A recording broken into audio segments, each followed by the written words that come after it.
Raja di atas segala raja, Tuhan di atas segala Tuhan, kami menyerahkan kehidupan kami. Sebab kami tahu Bapa, kasih setiamu itu kekal untuk selama-lamanya. Mari kita berdoa bersama-sama. Ulangi seperti apa yang saya ucapkan. Bapa kami yang ada di dalam surga, dikuduskanlah namamu, datanglah kerajaanmu, jadilah kehendakmu di bumi ini seperti di dalam surga. Bapa yang baik, berikanlah kami pada hari ini rezeki yang menjadi bagian kami secukupnya, cukup untuk memberikan pinjaman kepada banyak bangsa, sedangkan kami sendiri tidak punya pinjaman, cukup untuk menjadi saksi Tuhan, mulai dari Yerusalem, Yudea, Samaria, sampai ke ujung-ujung bumi. Cukup untuk menjadikan semua bangsa murid Kristus dan membaptis mereka dalam nama Yesus. Terima kasih Bapa untuk rezeki yang secukupnya, dan ampunilah dosa-dosa kami, ampunilah kesalahan kami, seperti kami pun mengampuni orang-orang yang bersalah kepada kami. Dan janganlah masukkan kami ini ke dalam pencobaan, tetapi bebaskanlah kami dari segala yang jahat. Sebab Engkaulah yang empunya kerajaan, kuasa, dan kemuliaan sampai selama-lamanya. Dalam nama Tuhan Yesus, kami sudah berdoa. Haleluya, haleluya. Mari Bapak Ibu sekalian, sekarang kita bersama-sama secara serempak dan serentak kita akan menggemakan Mazmur 91 dengan suara yang keras, dengan suara yang lantang dari tempat kita masing-masing. 2, 3. Mazmur 91. Orang yang duduk dalam lindungan yang maha tinggi dan bermalam dalam naungan yang maha kuasa akan berkata kepada Tuhan, tempat perlindunganku dan kubu pertahananku, Allahku yang kupercayai. Sungguh Tuhanlah yang akan melepaskan aku dari jerat penangkap burung dan dari penyakit sampar yang busuk. Dengan kepaknya Tuhan akan menundungi aku. Di bawah sayapnya aku akan berlindung. Kesetiaan Tuhan ialah perisai dan pagar tembok. Amin, amin, amin. Terjadi di dalam nama Tuhan Yesus. Aku tak usah takut terhadap kedahsyatan malam, terhadap panah yang terbang di waktu siang, terhadap penyakit sampar yang berjalan di dalam gelap, terhadap penyakit menular yang mengamuk di waktu petang. Walau 1.000 orang rebah di sisiku dan 10.000 di sebelah kananku, tetapi itu tidak akan menimpa aku. Aku hanya menontonnya dengan mataku sendiri dan melihat pembalasan terhadap orang-orang fasik. Sebab Tuhan ialah tempat perlindunganku, yang maha tinggi telah kubuat tempat perteduhanku. Amin, amin, amin. Terjadi di dalam nama Tuhan Yesus. Malapetaka tidak akan menimpa aku dan Tulah tidak akan mendekat kepada kemahku. Sebab malaikat-malaikat Tuhan akan diperintahkan oleh Tuhan kepadaku untuk menjaga aku di segala jalanku. Para malaikat Tuhan akan menatang aku di atas tangannya, supaya kakiku jangan terantuk kepada batu. Singa dan ular tedung akan aku langkai. Aku akan menginjak anak singa dan ular naga. Amin, amin, amin. Terjadi di dalam nama Tuhan Yesus. Sungguh hatiku melekat kepada Tuhan, maka Tuhan akan meluputkan aku.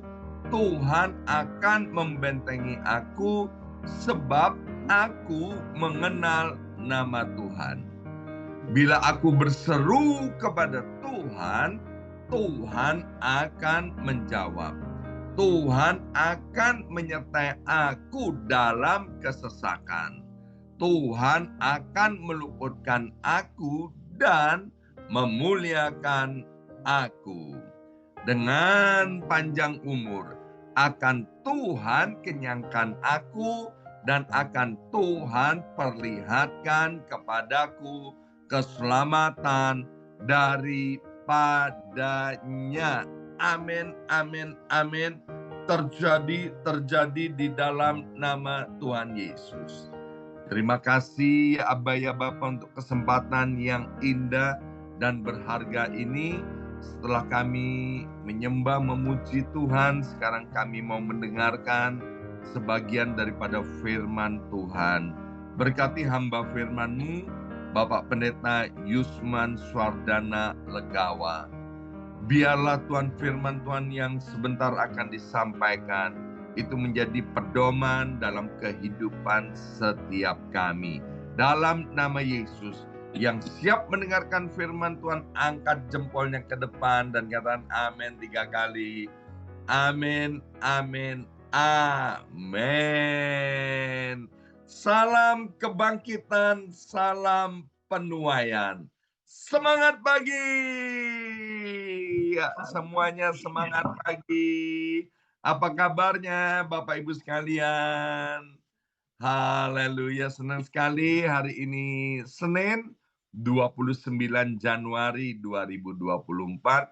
Boleh bersama-sama kembali dengan Bapak Ibu yang dicintai Tuhan dan yang mencintai Tuhan. Ya, dan hari ini kembali kita akan dilayani oleh hambanya, yaitu Bapak Pendeta Yusman Swardana Legawa. Shalom Pak Yusman. Shalom. Wah, mantap. Apa kabarnya Pak Shalom. Yusman? Ya. Baik, Pak Yusman, silakan Pak. Waktu dan tempat untuk Bapak. Oke, shalom kekasih Tuhan yang berada di Amerika, pagi-pagi yang sudah menyempatkan waktu untuk mendengarkan firman Tuhan. Sekali lagi, kami percaya segala usaha apa yang kau kerjakan, Tuhan tidak pernah mensia-siakan buat kehidupan saudara. Mari saudara, kita akan memasuki renungan pagi hari ini. Saya memberikan tema bahasan, silakan tampilkan, disguise idolatry. Ya. Disguise idolatry, pemujaan berhala yang tersamar, yang samar-samar, yang terselubung. Ya. Nah, kemana arah bicara saya mengenai pemujaan berhala ini? Silakan slide yang berikutnya. Nah, idolatry, pemujaan berhala, ini sebuah perkara serius di mata Tuhan, ya. Sebab dalam Keluaran 34 jauh di Perjanjian Lama, Keluaran 34 ayat 14. Sebab janganlah engkau sujud menyembah kepada Allah lain, karena Tuhan yang namanya, ini namanya cemburuan, adalah Allah yang cemburu. Nah, jadi kita ini punya Allah yang hidup ini namanya cemburuan. Ya. Jadi jealous. Ada kata bahasa Inggris, satunya envy, satunya jealous. Kalau envy itu iri hati. Kalau jealous cemburu. Nah, Allah kita itu cemburuan namanya. Artinya gini, kalau orang cemburu itu dia sudah punya, dia sudah memiliki, tapi nggak mau kehilangan.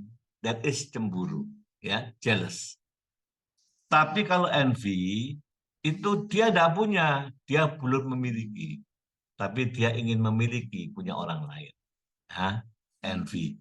Ini diingatkan Allah kita cemburu, Allah kita ini memiliki umatnya, memiliki anak-anaknya, dia nggak mau kehilangan saudara dan saya, karena dia cemburu. Ya, dia tidak ingin kita ini memuja Allah-Allah yang lainnya. Dan ini karena ini keseriusan Bapak, maka ini bukan dosa yang kecil, ini dosa yang serius gitu ya. Nah, saudara, saya menyampaikan renungan ini karena berkaitan dengan selama beberapa bulan ini, saya berdua dengan istri itu terlibat di dalam konseling dan pelayanan-pelayanan pelepasan. Ya. Jadi banyak kasus-kasus yang diperhadapkan kepada kita, yang kita tidak bisa menghindari. Ya. Kenapa? Kalau diberikan kepada kita, ya kita harus hadapi. Nah, saudara, next slide, itu ada saya tulis idolatry. Ya. Jadi ada pemujaan berhala berupa bentuk patung-patung itu yang saya percaya di Amerika mungkin sudah nggak ada ya. Di Amerika kali udah orang-orang Indonesia yang di Amerika kan sudah ada, enggak, apa namanya, enggak seperti di Jawa, di Indonesia. Di sini banyak paranormal, banyak suhu-suhu, banyak sekali itu orang-orang begitu ya. Dan rupanya ini juga masuk di dalam orang-orang Kristen, orang-orang bergereja ya. Mereka selama nggak ada masalah kelihatan ayem-ayem gitu, tenang-tenang. Begitu mulai ada masalah, saudara, dibongkar ternyata inilah udah Kristen tapi pasang susu ya. Nah ini lucu ya. Begitu mulai problem masalah suatu hari jam 10 malam ya, saya itu ditelepon oleh Pak Gembala. Pak Gembala posisinya di luar kota sih. Ditelepon, ini ada orang jemaat ketakutan. Kenapa? Suaminya kakinya, telapak kakinya keluar paku. Ah, keluar paku gini. Ya udah, waktu itu saya lagi kumpul dengan 1, 2, 3, 4 orang rekan ya. Lalu ya, saya sama istri, oke dah, berangkat yuk, berangkat. Kita berkunjung, saudara ya. Memang ini loh, anak Tuhan, kok bisa ada aneh-aneh gitu. Ternyata betul, di rumahnya itu masih ada benda. Yang benda itu ya dari mana? Tentu dari orang-orang pinter itu, disimpan di situ. Pasang susu, ya. Sehingga ya inilah penyebab-penyebabnya itu, yang memicu munculnya perkara-perkara seperti itu. Ya. Nah, saudara, di zaman ini ada berhala-berhala lain yang kita nggak sadar. Kita mungkin sudah tidak nyembah-nyembah patung, tidak megang-megang jimat, ya. Tapi kita ini terlibat di dalam bentuk berhala lain, ya. Itu ada, saya kasih tulisan di bawah itu ada berhala manusia, wujud benda atau barang, lalu wujud berkat. Nah, ini semua bisa menjadi berhala yang terselubung, ya. Sama bahayanya, ya. Sebab ini akan membuat jiwa manusia itu lenyap, ya. Nah, saudara, saya melihat pengalaman-pengalaman berapa bulan ke belakang ini. Memang banyak masih di Indonesia itu penyimpan-penyimpan jimat. Sehingga terjadilah memang proses pelepasan di situ ya. Dan rata-rata memang wanita, yang pria tidak banyak. Wanita banyak sekali. Dan saya percaya kalau kita diperhadapkan seperti itu anak Tuhan, tidak boleh mundur ya. Saya langsung ingat segala apa yang di langit, di atas bumi, di dalam bumi, semua tunduk di dalam nama Yesus. Dan kuasa di surga dan di bumi itu ada di tangannya Yesus. Jadi apa yang kita takutkan? Makanya saya sama istri, ya udahlah, kita maju terus. Ya, maju terus. Dan memang Tuhan perlihatkan ya, nyata. Kuasa Tuhan Yesus luar biasa. Nah, yang gawat ini berhala-berhala yang tipe begini, tersembunyi ya. Next. Satu, manusia. Ini berhala manusia ini, baik manusia kita tunduk atau kita berharap kepada orang lain atau mengandalkan orang lain atau mengandalkan diri sendiri, itu problem sama ya. Ada orang-orang yang sangat bersandar kepada orang-orang lain yang punya kekuasaan ya, sangat bergantung kepada mereka, mengutamakan mereka, menjunjung mereka. Bahkan juga orang-orang yang kaya sama, karena kekayaannya dia tunduknya itu mutlak saya bilang ya, seperti seorang hamba ya. Sehingga saya berpikir kenapa ya dia seperti ini. Rupanya dia menantikan berkat-berkat dari si kaya ini. Ada rasa aman dan tenang oleh orang-orang ini. Ini sama-sama Kristen ya. Tapi saya bilang wah ini ya mengandalkan manusia ya. Ini perkara serius. Nah, Tuhan nggak senang sudah ya. Nah, kita cermati ya. Saudara, bagaimana sikap hati kita kepada orang-orang yang lebih punya power ya, punya kekuasaan, punya kekayaan luar biasa, sangat berpengaruh. Nah, kita sikapnya gimana? Harusnya kita sikapnya menaruh hati biasa saja, gitu loh ya. Biasa saja, ya. Jangan terus karena begitu menundukkan diri ya ini, ya.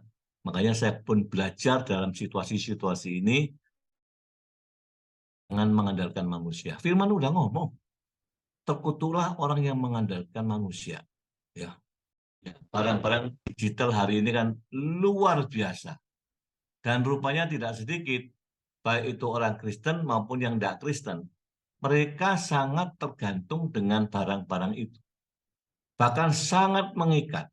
Wah, dahsyatnya luar biasa ya. Hari-hari ini saya berpikir, gila, dahsyatnya luar biasa. Mereka benar-benar benda itu mengikat hati mereka. Bahkan bisa mengorbankan yang lain-lain. Ya. Nah, saya perkara ini pun menjadi sadar diri, berhati-hati ya. Memang benda ini penting buat kehidupan kita, penting sekali ya. Kemajuan teknologi itu sangat membantu, tetapi kita ngerti, jangan ini mengorbankan satu ya, jangan mengorbankan waktu untuk Tuhan. Jangan mengorbankan saat kita merenungan, masuk di dalam ibadah atau apa kayak ya. Nah, ini banyak orang-orang rupanya mereka tidak sadar bahwa benda ini mulai mengikat, membelenggu mereka, hati mereka. Bahkan di dalam gereja pun, ya, mereka tidak tahu ya. Saya pikir kalau ke gereja masih serius sekali dengan buka e-gadget, tapi bukan buka firman, gitu. Browsing macam-macam. Saya pikir ngapain ke gereja ya? Dan saya sama istri saya ngomong ini rupanya lah yang mengikat, yang membuat berhala manusia zaman ini. Sangat terikat, sangat tergantung. Rasanya mati kalau tidak bawa itu. Ya. Ini yang kedua, hati-hati saudara ya. Yang ketiga ini sama. Manusia itu berburu mati-matian berkat. Blessing, blessing, blessing, blessing. Blessing, blessing, blessing. Aduh, saudara, kalau saya perhatikan di Indonesia ya, tidak tahu kalau di Amerika ini. Di Indonesia itu kalau ada hamba-hamba Tuhan yang tema dan bicaranya tentang blessing. Udahlah, apalagi dibumbu-bumbui oleh nubuat-nubuatan. Rame, saudara, di Indonesia ini. Rame, ya. Sehingga saya perhatikan, mungkin ini bangsa Indonesia yang suka gitu-gitu ya. Sehingga terbawa. Mungkin kalau orang Amerika nggak laku kali ya. Tapi di Indonesia laku sekali. Jadi mereka memburunya itu yang diburu itu bagaimana dinubuatkan, dibaca supaya dia tahu masa depannya gimana. Terus dia Isa itu mendapatkan berkat-berkat, blessing-blessing dari apa yang disampaikan hamba Tuhan itu. Inilah. Nah, akhirnya juga mereka terjebak, banyak juga yang dimanfaatkan oleh hamba Tuhan itu. Kemarin dulu, malam, saya itu ditelepon. Saya sama istri datang. Ada jemaat katanya karyawan-karyawannya kesurupan. Datanglah kita ke sana. Disitulah terbongkar ya. Tuan rumah tidak apa-apa ya, jadi ibunya ini tidak apa-apa, baik-baik, secara rohani ya baik. Tapi rupanya anak lakinya itu terikat oleh seorang hamba Tuhan, ya, seorang hamba Tuhan wanita. Saya terus lihat fotonya, aduh, wanitanya itu menor, saudara ya, bajunya seksi, Lalu kenapa? Saya tanya ibunya. Aduh, anak saya terikat banget, Pak. Ada apa-apa sedikit mesti panggil ini, apa-apa sedikit panggil ini. Dan saya amati kalau udah panggil-panggil gitu, itu uang semua, Pak. Uang semua. Kalau manggil itu inginnya minta, dia minta sebut. Aku jemputin sama Alphardmu ya, mobil Alphard. Loh, minta Pak. Lama-lama saya sebagai mama ini saya peka. Ini nggak beres ini. Sangat tergantung. Apa-apa cari itu, apa-apa cari itu. Saya bilang, ya hati-hati Ci, ya. Anak Taci ini kan pria, ya. Taci keluarga kaya raya. Ini hamba tuanya masih muda, cewek lagi, seksi lagi. Saya bilang, iya Pak, dia ini punya persekutuan doa besar. Terus saya bilang, gimana ya? Nah, ini loh. Jadi berkat ini juga diburu oleh orang-orang jemaat-jemaat Tuhan, tapi juga diburu oleh hamba-hamba Tuhan yang miring, ya. Memburu kekayaan dengan segala cara. Jadi ngeri, saudara. Kenapa? Karena berkat yang diburu ini menjadi bentuk berhala. Nah, apa alasan kita menyatakan ini berhala? Dan zaman dulu sudah dikatakan, Tuhan Yesus ngomong, kamu mencari aku itu bukan mencari apanya, karena mencari roti, berkat. Ya, berkat yang dicari itu. Sebelumnya capek itu hati Tuhan Yesus ya. Tapi ini rupanya menular sampai zaman ini ya. Next. Nah, 3 hal tersebut kita kategorikan layak disebut berhala. Kenapa? Karena ada unsur-unsur ini. 1, siapa yang lebih menghormati, siapa lebih mengutamakan, siapa lebih mengasihi, siapa lebih berharap, baik itu kepada manusia, kepada benda-benda itu, atau kepada berkat-berkat Tuhan, terutama berkat materi, siapa yang gandol, yang berharap bersandar kepada itu, maka itu masuk kategori berhala. Kategorinya bisa dimasukkan itu berhala. Kenapa berhala? Next. Karena Tuhan itu memandang manusia itu dinilai Tuhan itu terutama dari isi sikap hatinya. Manusialah yang sikap hati manusia yang jadi perhatian Tuhan. Kalau fokus anak Tuhan, fokus orang Kristen, orang gereja, jika fokus dan prioritasnya itu mampu menggeser posisi Tuhan, waspadalah. Itu kategori berhala. Ya, jadi jangan terjebak. Berhala bukan cuma jimat-jimat patung-patung yang zaman dulu itu. Enggak. Zaman ini lebih sulit orang itu. Ternyata, wah inilah. Orang menaruh perhatian, fokus, berani mengorbankan, menggeser posisi Tuhan hanya karena berharap kepada manusia. Kedua, karena benda. Karena blessing, saudara. Dan Tuhan sangat benci perkara-perkara ini. Mari saudara, kita sama-sama kita peka, kita teliti supaya hidup kita tidak terjebak oleh hal-hal yang begini. Ada gunanya, ya. Ada gunanya. Ya. Tapi saya amati rekan-rekan kita yang ada di kota kita, Malang ya, memang nggak terasa. Ya. Hal-hal ini bisa mengikat mereka. Blessing juga bisa mengikat. Mengorbankan perkara rohani, perkara Tuhan, aktivitas pekerjaan Tuhan dikorbankan hanya untuk blessing. Ya, saya bilang sama istri saya gimana ya? Ya kita belajarlah. Bagi kita berdua sudah bukan waktunya begitu, saya bilang ya. Udah kalau nggak terjebak kita ini, ya. Udahlah, lakukan layanan yang benar, yang tulus. Ya. Sebab saya percaya kalau kita nggak hati-hati, kita pun akan tumbang. Banyak hamba-hamba Tuhan, baik di Amerika, di Eropa, di Indonesia, ya, tidak usah sebut nama, terlalu banyak. Mereka tumbang. Kalau diperhatikan sumber tumbangnya mereka karena uang nomor 1. Karena dengan uang dia bisa lakukan banyak perkara. Ya. Karena dengan uang yang luar biasa dia jatuh. Saya berpikir benar. Wanita mana mau sama hamba Tuhan kalau hamba Tuhannya kiri, nggak ada duitnya, nggak mau. Gitu. Tapi uangnya luar biasa, jatuh. Makanya kuncinya di mana? Itu kata terakhir. Waspadalah. Tidak ada manusia kebal, baik jemaat maupun hamba Tuhan. Ya, amin. Mari kita berdoa kiranya ini membawa pelajaran penting buat kita semua. Terima kasih Tuhan Yesus, Roh Kudus yang baik, waktu yang pendek Engkau sudah mengajar kami, mengingatkan kami. bahwa Engkaulah Allah kami yang hidup, yang namanya cemburuan, supaya kami ini tidak hilang di dalam genggaman tangan Tuhan. Tuhan sangat mengasihi kami, Tuhan rindu kami ini bergantung dan percaya penuh kepada Tuhan. Karena itu jangan kami terjebak Tuhan oleh hal-hal penyembahan berhala wujudnya yang tersamar di zaman ini. Baik itu bentuk manusia, itu barang-barang teknologi, maupun itu berkat-berkat materi yang sering kali menjadikan berhala buat kita.